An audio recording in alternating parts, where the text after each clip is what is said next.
Les danseuses étaient en pleine représentation quand les flammes ont commencé à jaillir sous la scène. Des spectateurs se sont levés pour les alerter au milieu d'un nuage de fumée. L'énorme incendie n'a pas fait de blessés, mais les dégâts sont très importants. Ce festival était censé donner envie aux étrangers d'investir en Inde. Regardez cette belle image. Il y avait dans le défilé un char en hommage à ce que les Niçois ont appelé Mademoiselle Anticyclone. Vous l'avez reconnu ? C'est l'effigie d'Evelyne Delia. Le plus drôle, c'est qu'elle n'était pas au courant sur ce char d'un défilé sur le thème des médias. Une grande première pour Evelyne en grosse tête, alors qu'elle ne l'a pas du tout. Pour la Saint-Valentin, cette jeune américaine est rentrée de l'école avec une fleur. Ma mère, dit-elle, m'a demandé qui t'a donné ça. Un garçon. Ce garçon qui n'est pas son petit ami. En réalité, il a offert une fleur à chacune des 800 filles de l'école. Aucune fille ne doit être oubliée pour la Saint-Valentin, dit-il. Il a commandé et payé les fleurs lui-même. 500 $, réglés avec le peu d'argent qu'il se fait en travaillant le soir dans ce supermarché. Fleurs payantes, mais acte gratuit, puisque ce garçon a déjà une petite amie. Cette jeune fille qui trouve ça trop mignon, bien sûr. Je t'aime passionnément.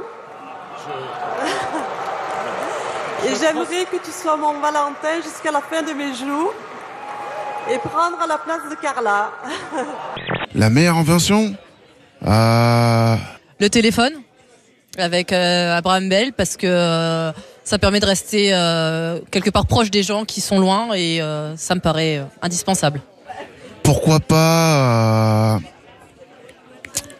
La meilleure invention, c'est de créer une machine qui lit dans les pensées. Essayer d'exporter les humains sur notre planète au cas où si la planète s'écrase.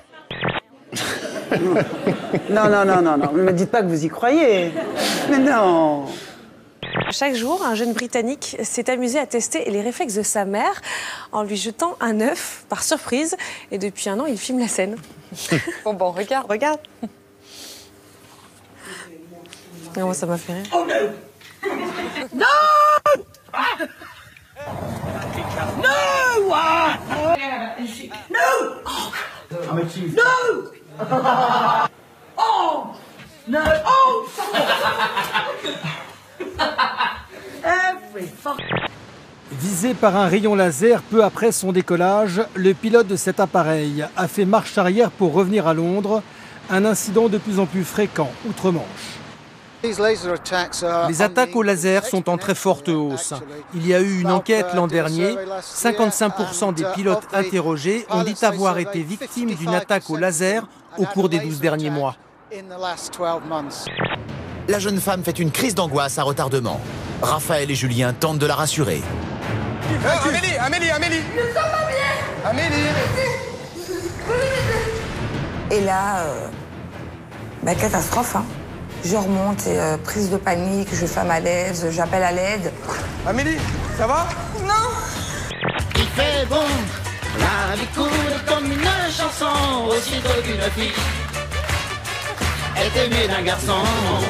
Qui fait la ventouse? Moi je suis la ventouse. Alors, ventouse, attendez. Non, normalement c'est collé à moi. C'est à vous, Et vous vous frottez sur moi. Pendant que la douche arrive. Voilà. Et là vous vous frottez sur moi. C'est à vous de créer le mouvement. Voilà. Vous sentez quelque chose?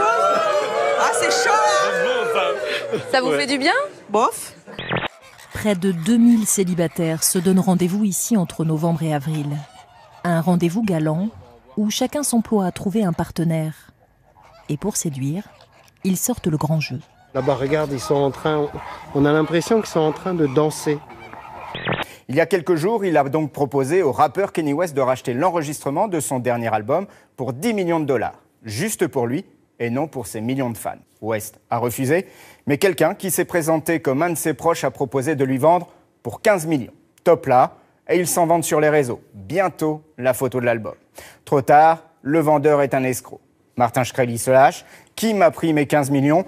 Je veux que mon argent revienne et je ne plaisante pas. Non, mais si vous voulez, c'est le monsieur qui est derrière vous.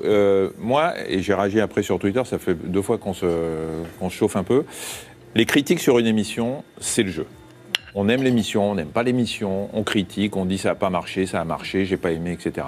Après les insultes, je suis comme tout être humain, je ne supporte pas et je me défends. Et ce monsieur qui, pour la petite histoire, est un commentateur sportif dont personne ne voudrait pour commenter un match de division d'honneur, se permet non seulement de critiquer l'émission, il en a le droit, mais de m'insulter en me traitant de mégalo, d'égocentrique, de mec nul, etc. Regarde-les, ils marchent tous dans un sens et puis après ils reviennent dans l'autre sens, tu les vois hein, ça fait comme une danse, là, comme un ballet. Ça, je suis désolé, quand on m'insulte, je me défends. Et je pense que... Et en plus, il a dit qu'Aventure de médecine, il n'avait pas compris l'émission. Alors, je suis un peu inquiet. On parlait de Serge Aurier, des footballeurs tout à l'heure. Je pense que plutôt que de commenter, il devrait aller faire du foot et il serait bien dans le milieu. Mononeurone, c'est son surnom. Voilà, j'ai fait hashtag mononeurone. Laurent Blanc est une fiotte. Blanc est une fiotte. Laurent Blanc, c'est une fiotte. Laurent Blanc, c'est une fiotte. C'est une fiotte. Mais il répondait à un internaute. Il a dit Laurent Blanc, il fait souvent la folle ou pas? C'est une fiotte. Puis autre question d'un internaute. Il a dit Laurent Blanc, il se la tête ou pas? Il lui prend les couilles, mon frère. Il prend tout, cousin. Sachant qu'il s'agit de son patron. Les propos homophobes et vulgaires sont une caractéristique du foot, hélas, et Aurier est dans une tradition, avec tous les guillemets du monde, est dans une tradition que l'on connaît bien et que nous avons condamnée de nombreuses fois. C'est quoi le problème? Ça se pourrait, qui sait, que Laurent Blanc il soit gay.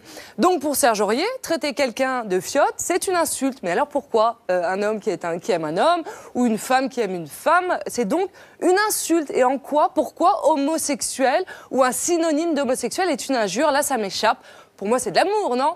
Alors, je peux vous dire qu'aujourd'hui, on a une sacrée émission de PD, de super tarlouse, de grosses tapettes, une belle grosse émission de fiottes et on en est très fiers. Générique.